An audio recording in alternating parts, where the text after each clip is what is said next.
What happens when one of America's most beloved talk show hosts goes head-to-head with a comedian known for pushing boundaries?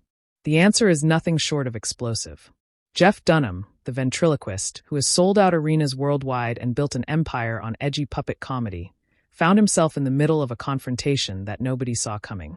Kelly Clarkson, usually the picture of warmth and positivity, showed a side of herself that left her audience stunned and her guest walking off the set. The tension was thick, the words were sharp, and what started as a typical daytime interview spiraled into one of the most uncomfortable moments in talk show history. This was not a scripted bit. This was not planned for ratings. This was real, raw, and absolutely unforgettable. Before we dive into exactly what was said and how things escalated so quickly, make sure you hit that subscribe button and drop a comment below telling us what you think really caused this blow-up. Was Kelly out of line, or did Jeff cross a boundary he shouldn't have? Let us know. The interview started like any other. Kelly Clarkson walked onto her bright, cheerful set to thunderous applause, flashing that trademark smile that has made her a daytime television staple. The audience was buzzing with excitement, ready for another episode filled with heartwarming stories, musical performances, and celebrity banter. Jeff Dunham was announced as the guest, and the crowd erupted. Love him or hate him, there is no denying that Dunham has a massive fan base, and many of them were clearly in attendance that day. He walked out with his signature confident stride, carrying one of his famous puppet cases, waving to the audience as they cheered. Kelly greeted him with open arms, literally giving him a hug before they both sat down. The cameras captured what seemed like genuine friendliness. Two entertainers ready to have a fun conversation about comedy, touring, and life in the spotlight. Kelly opened with her usual light energy, complimenting Jeff on his recent tour and asking him how it felt to still be selling out massive venues after all these years. Jeff responded with his typical self-assured charm, joking about how he never expected a career in comedy to last this long, let alone one that involved talking to himself through dolls. The audience laughed. Kelly laughed. Everything seemed perfectly normal. But there was something in the air, a subtle shift that only became clear in hindsight. Kelly's questions began to take on a slightly different tone. She asked Jeff about the evolution of his comedy, about whether he ever felt like the world had changed around him while his act stayed the same. It was phrased casually, but there was an edge to it, a suggestion hidden beneath the friendly words. Jeff picked up on it immediately. His smile tightened just a fraction, and he responded with a measured answer about how comedy is subjective and how his job is to make people laugh, not to chase trends. Kelly nodded, but she did not let it go. She pressed further, asking if he ever worried about offending people, if he ever reconsidered some of his material in light of how much more sensitive audiences have become. The word sensitive hung in the air for a moment, and Jeff's expression shifted. He leaned back in his chair, his posture becoming more defensive, and said something that would set the tone for everything that followed. He said that comedy has always been about pushing boundaries, about making people uncomfortable in order to make them laugh, and that if everyone is worried about offending someone, then comedy dies. The audience gave a mixed reaction. Some clapped, others stayed silent. Kelly's smile faltered for just a second, but she recovered quickly. She nodded slowly and said that she understood his perspective, but then she asked a question that would ignite the fuse. She asked if there was a difference between pushing boundaries and simply being insensitive. If maybe some jokes were not about being edgy, but about being lazy. Jeff's jaw tightened. He sat up straighter, and the friendly atmosphere that had opened the interview evaporated in an instant. He asked Kelly what she meant by that. His voice was calm, but there was an unmistakable challenge in it. Kelly did not back down.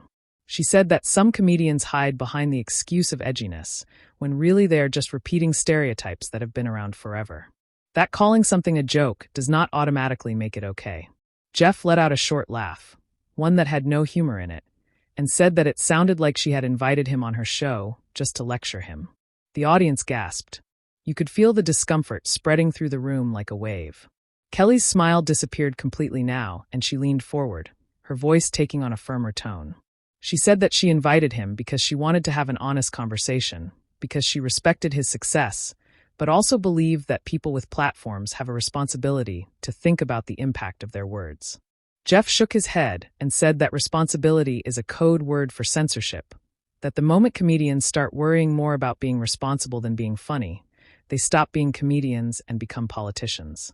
Kelly shot back, saying that caring about how your words affect people is not censorship. It is basic human decency. The audience was dead silent now, every eye locked on the two of them, waiting to see who would blink first. Jeff leaned forward, his voice rising slightly.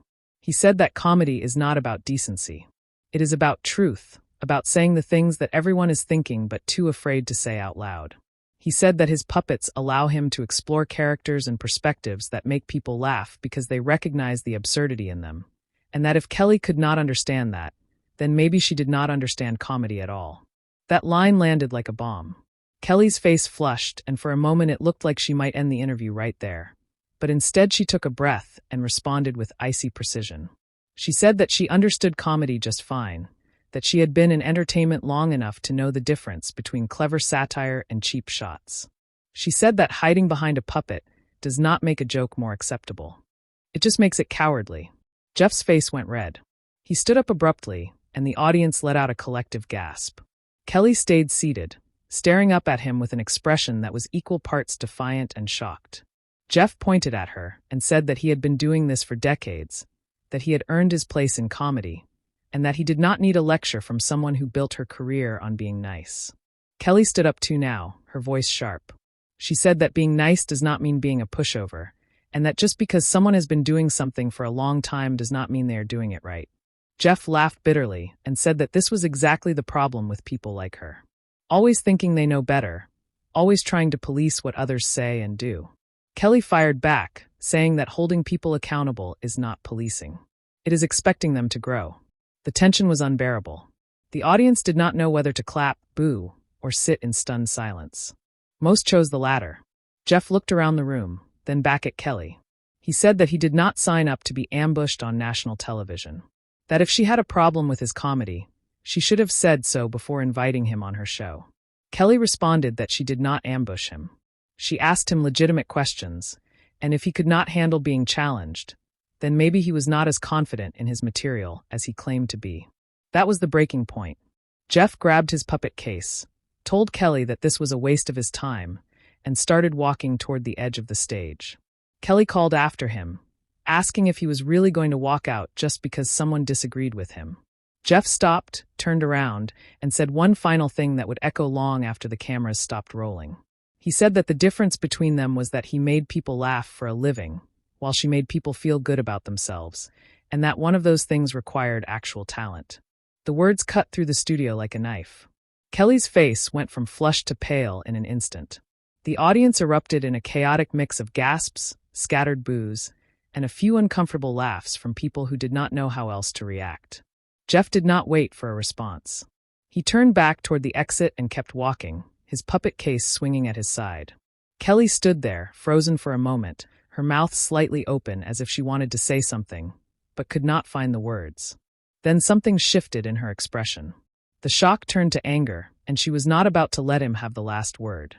She called out to him, her voice louder now, projecting across the entire studio. She said that talent is not just about making people laugh. It is about connecting with them, about lifting them up instead of tearing them down. Jeff stopped again, but this time he did not turn around immediately. He stood there for a few seconds, his back to her, and the audience held its collective breath.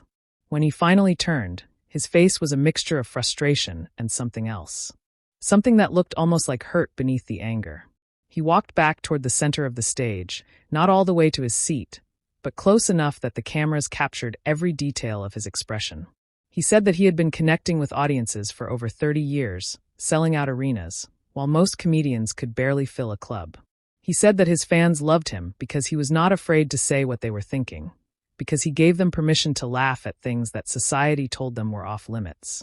Kelly shook her head and said that giving people permission to laugh at harmful stereotypes was not brave, it was lazy. She said that real comedy challenges people to think differently, not just reinforces what they already believe. Jeff's voice rose again. He said that she had no idea what real comedy was, that she lived in a bubble where everything was sanitized and safe, where the biggest risk she ever took was singing a cover song. The insult was personal now, and everyone in the room felt it. Kelly's eyes widened, and she took a step toward him.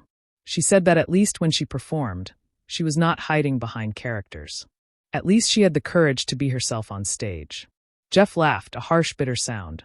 He said that characters were an extension of himself, that every puppet represented a part of the human experience, and that if she was too simple-minded to understand that, it was not his problem.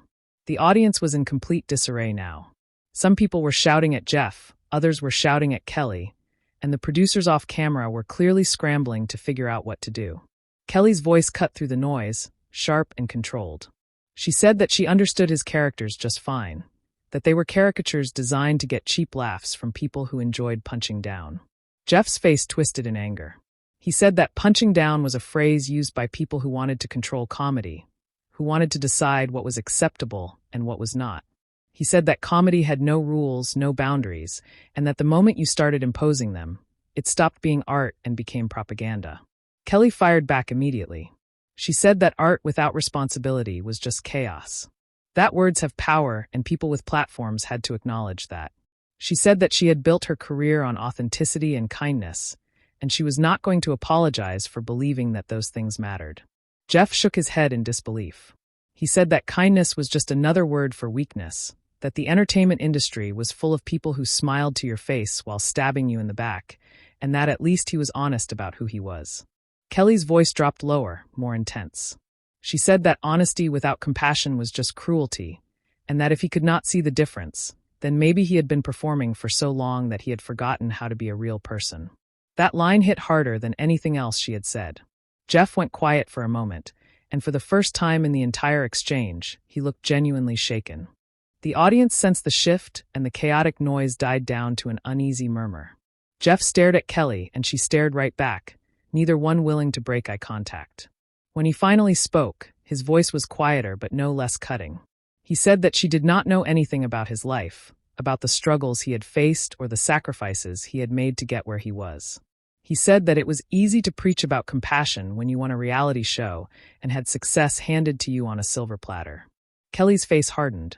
She said that nothing in her life had been handed to her, that she had fought for everything she had, and that using her success against her was a pathetic attempt to deflect from the real issue. She said that this was not about their careers. It was about the choices they made with their influence. Jeff scoffed and said that influence was just a buzzword, that people needed to stop acting like entertainers were responsible for solving the world's problems. He said that his job was to make people laugh, period.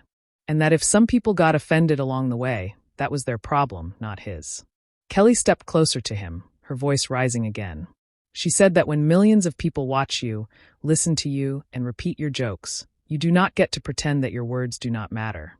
She said that every time he made a joke at the expense of a marginalized group, he was telling his audience that it was okay to mock those people, that they were less deserving of respect. Jeff threw his hands up in exasperation. He said that everything was a marginalized group now, that you could not make a joke about anything without someone claiming to be a victim. He said that comedy used to be fun, used to be a way for people to escape their problems, but now it had turned into a minefield where one wrong word could end your career. Kelly shook her head firmly. She said that no one was trying to end his career, that all she was asking for was a little bit of awareness, a little bit of thought about the impact of his words. She said that comedy could still be fun, still be edgy without being harmful. Jeff laughed again, that same humorless sound. He said that harm was subjective, that what offended her might make someone else laugh until they cried, and that trying to please everyone was a recipe for mediocrity. Kelly replied that she was not asking him to please everyone.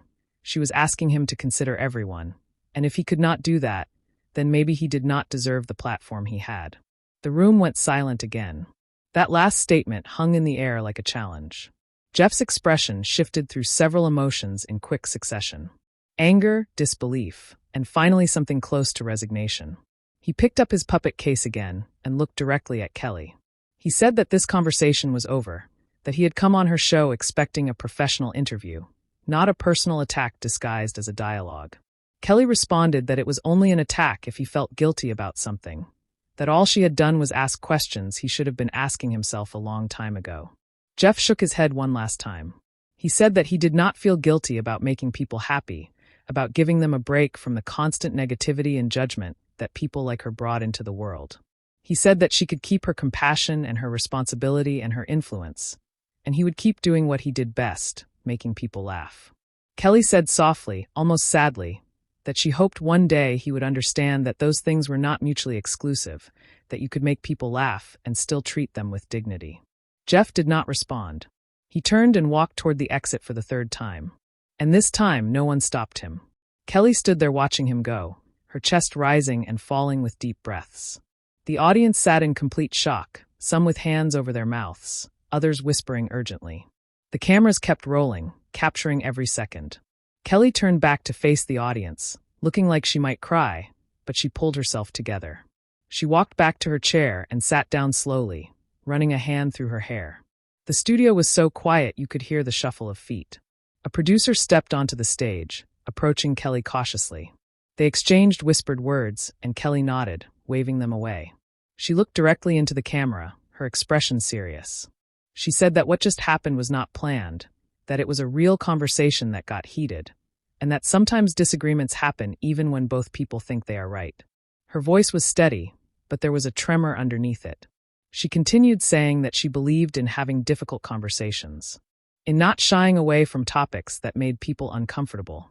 She said that comedy was important, that laughter was important, but so was kindness, and so was accountability. She said that she did not regret asking the question she asked, and that she stood by everything she said. The audience began to clap slowly at first, then building to a supportive roar. Kelly smiled slightly, but it did not reach her eyes. Meanwhile, backstage, Jeff was making his way through the narrow corridors toward the exit. Crew members tried to approach him, but he waved them off without making eye contact. His face was set in a hard expression, jaw clenched, eyes focused straight ahead. He pushed through the stage door and emerged into the bright sunlight, walking quickly toward the car waiting for him. He threw his puppet case into the back seat and climbed in after it, slamming the door hard enough to rock the vehicle. Back inside, Kelly was trying to move forward with the show. She introduced a musical guest who had been waiting in the wings. Someone who now had the unenviable task of performing after one of the most uncomfortable moments in daytime television history.